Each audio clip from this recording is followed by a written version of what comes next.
నమస్తే, welcome to GSR. Telangana ఎన్నికల రణరంగంలో అటు అధికార పార్టీ బీఆర్ఎస్, ఇటు కాంగ్రెస్, ఇటు బీజేపీ. అధికార పార్టీ ఆల్రెడీ 115 మంది అభ్యర్థుల జాబితాను రిలీజ్ చేయడం జరిగింది.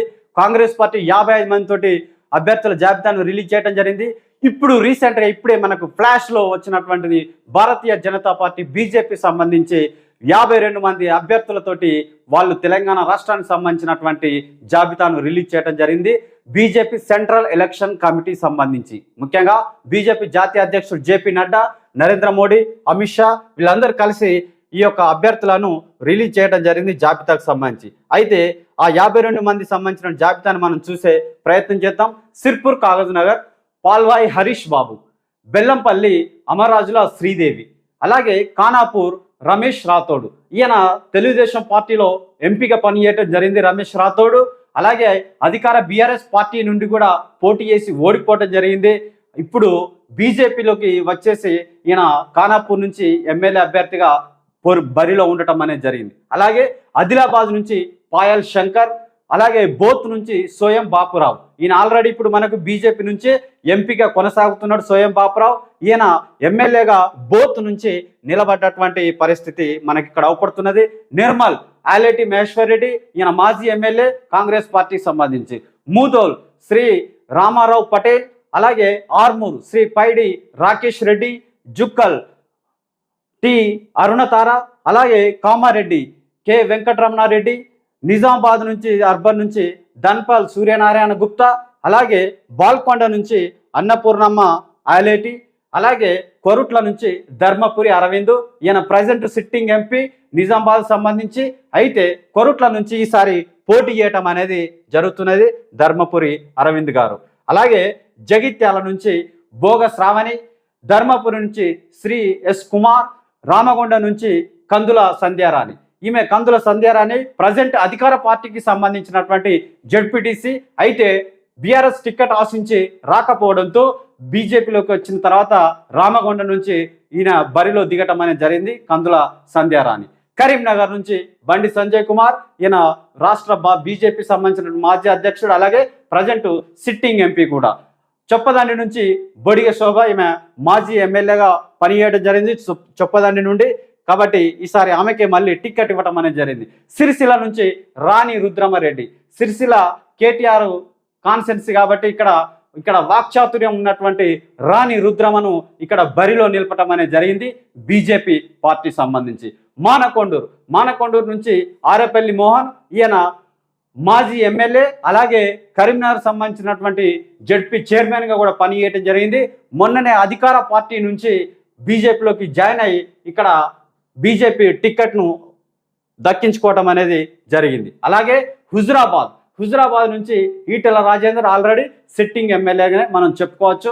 నర్సాపూర్ నుంచి ఎర్రగొల్ల మురళీ యాదవ్, అలాగే పటాన్చెరు నుంచి టి నందీశ్వర్ గౌడ్, దుబ్బాక నుంచి మాధవనేని రఘునందన్ రావు. ఈయన Raghunandan Rao already sitting MLA, దుబ్బాకకు సంబంధించి మొన్న ఉప ఎన్నికల్లో గెలవటం జరిగింది బీజేపీ పార్టీ నుంచి. అలాగే గజ్వేల్ నుంచి ఈటెల రాజేందర్కి ఈసారి 2 చోట్ల టికెట్ ఇవ్వటం అనేది ఇక్కడ మనం కొంత వరకు దీన్ని చర్చించుకునేటువంటి విషయంగా చెప్పుకోవచ్చు.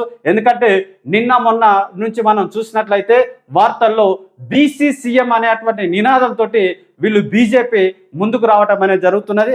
అలాగే బీజేపీ పార్టీకి సంబంధించి ముఖ్యంగా బీసీలకు పెద్దపీట వేయాలి, మహిళలకు పెద్దపీట వేయాలి అనేటువంటి నేపథ్యంలో ఇక్కడ ఈటెల రాజేందర్ గారికి 2 చోట్ల టికెట్ ఇవ్వడం అనేది ఇక్కడ చర్చనీయాంశంగా చెప్పుకోవచ్చు. ఎందుకంటే కేసీఆర్ పైనే పోటీ చేసి నేను అతన్ని ఓడగొడతా అనేటువంటి లక్ష్యంతో ఉన్నటువంటి ఈటెల రాజేందర్ను వీళ్ళు 2 చోట్ల నిలబెట్టి బరిలో నిలిపి మొత్తానికి తెలంగాణలో ఒక ట్రెండ్ను సృష్టించేటువంటి అవకాశాలు అవపడుతున్నవి. అంటే వీళ్ళు బీసీ సీఎం నినాదానికి ఇక్కడ ఈటెల రాజేందర్కు 2 చోట్ల ఇవ్వడం అనేటువంటిది ఏదైతే ఉందో ఇక్కడ మ్యాచ్ అవుతున్నది. మనం దాన్ని బట్టి అర్థం చేసుకోవచ్చు. బీసీ సీఎం అనేటువంటి అవకాశం ఈటెల రాజేందర్కు కల్పించేటువంటి సోర్స్ మనకు దీని ద్వారా తెలియటం అనేది జరుగుతున్నది. అలాగే కుత్బుల్లాపూర్ నుంచి కూన శ్రీశైలం గౌడ్, అలాగే ఇబ్రహీంపట్నం నోముల దయానంద గౌడ్, మహేశ్వరం నుంచి ఆందేల శ్రీ రాములు యాదవ్, అలాగే ఖైరతాబాద్ నుంచి చింతల రామచంద్రారెడ్డి, ఈయన మాజీ ఎమ్మెల్సీ బీజేపీ నుండి. కార్వాన్ నుంచి శ్రీ అమర్ సింగ్, గోషామహల్ నుంచి శ్రీ టి రాజా సింగ్, రాజా సింగ్కు సంబంధించి ఈయనను పార్టీ నుంచి మొన్నటి వరకు సస్పెండ్ చేయడం జరిగింది. అయితే ఆ సస్పెన్షన్ ఎత్తివేసి ఆల్రెడీ సిట్టింగ్ ఎమ్మెల్యే కాబట్టి ఈయనకు మళ్ళీ గోషామహల్ నుంచి టిక్కెట్ కేటాయించడం అనేది జరిగింది. ఇది మనం కొంత చర్చనీయాంశంగా చెప్పుకోవచ్చు రాజా సింగ్ సంబంధించి. అలాగే చార్మినార్ నుంచి మేఘారాణి, చాంద్రాయణగుట్ట నుంచి సత్యనారాయణ ముదిరాజ్, అలాగే యాకత్పుర నుంచి వీరేందర్ యాదవ్, తర్వాత బహదూర్పుర నుంచి నరేష్ కుమార్, తర్వాత కల్వకుర్తి నుంచి తాల్లోజు ఆచారి. ఈయన కూడా గతంలో 2 టైములు మనం ఆచారి చూసినట్లయితే జస్ట్ 500, 200 టఫ్ ఫైట్ తోటి ఓడిపోవటం అనేది జరిగింది. కాబట్టి ఈసారి ఈయన ఆచార్యకే మళ్ళీ కేటాయించడం అనేది జరిగింది బీజేపీ పార్టీ సంబంధించి. కొల్లాపూర్ నుంచి ఐలేని సుధాకర్ రావు, తర్వాత నాగార్జున సాగర్ నుంచి కంకనాల నివేదితా రెడ్డి, సూర్యాపేట నుంచి సంకినేని వెంకటేశ్వరరావు, భువనగిరి నుంచి గూడూరు నారాయణ రెడ్డి కాంగ్రెస్ పార్టీ నుంచి బీజేపీలోకి రావడం జరిగింది. ఆయన అతిపెద్ద నేతగా భువనగిరిలో చెప్పుకోవచ్చు. ఆయనకు భువనగిరి నుంచి బీజేపీ టిక్కెట్ ఇవ్వడం జరిగింది. తుంగతుర్తి నుంచి కడియం రామచంద్రయ్య, జనగాం నుంచి ఆరుట్ల దశమంత్ రెడ్డి, అలాగే గన్పూర్ స్టేషన్ నుంచి గుండె విజయరామరావు. అలాగే గుండె విజయరామరావు మనకు ఈయన తెలంగాణ ఉద్యమకారుడు, అలాగే మంత్రిగా కూడా పనిచేయటం జరిగింది. ఇప్పుడు బీజేపీ నుంచి స్టేషన్ గన్పూర్ నుంచి నిలబడ్డటువంటి పరిస్థితి, టికెట్ వచ్చినటువంటి పరిస్థితి. పాలకుర్తి నుంచి లేగ రామ్మోహన్ రెడ్డి, డోర్నకల్ నుంచి భూక్య సంగీత, మహబూబాద్ నుంచి జాతోత్ హుస్సేన్ నాయక్, తర్వాత వరంగల్ వెస్ట్ నుంచి రావు పద్మ, వరంగల్ ఈస్ట్ నుంచి ఎర్రబెల్లి ప్రదీప్ రావు. ఎర్రబెల్లి దయాకర్ రావు యొక్క తమ్ముడిగా చెప్పుకోవచ్చు ఎర్రబెల్లి ప్రదీప్ రావు.